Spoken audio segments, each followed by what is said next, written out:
नमस्कार, आपण पाहताय वॉइस ऑफ इंडिया न्यूज आणि आपण आहात माझ्यासोबत. मी आहे सलीम खदीब. पाहूया मुंबईतील काही महत्त्वाच्या घडामोडी. पाहूया पुढील ही बातमी. सायन कोलीवाडा परिसरामध्ये माता रमाबाई आंबेडकर यांची जयंती संपन्न. माता रमाईंचा भीमसैनिक संघटनेच्या वतीने सायन कोलीवाडामध्ये माता रमाईची जयंती साजरा करण्यात आली. याचा आढावा घेतला आणि त्या प्रतिनिधीने पाहूया पुढील ही बातमी. आज मला एक आनंद हा होतो आहे की त्यागमूर्ती माता रमाबाई च्या जयंती महोत्सवा निमित्ताने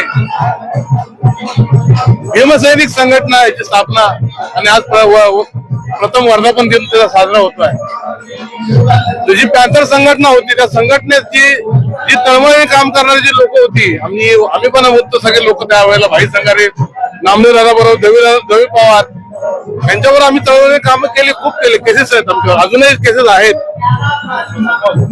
आणि ही संघटना दलित पॅन्थर सारखीच काम करणार. आणि ही संघटना, मला माहिती आहे की या संघटनेमध्ये जी लोक आम्ही सगळे इन्व्हॉल्व्ह झालो आहोत हे पॅन्थरची मुवमेंट घेऊनच तयार झालो आहोत. कारण आता जी संघटना आपली राहिली नाही, आमचे नेते देखील राहिलेले नाहीत. आणि जे समाजाची जी संघटना, जी पॅन्थर संघटना होती, ही संघटना पुढे घेऊन जाणारे लोक राहिले नाहीत. पण या संघटनेचा एक दुसरा भाग म्हणून भीमसैनिक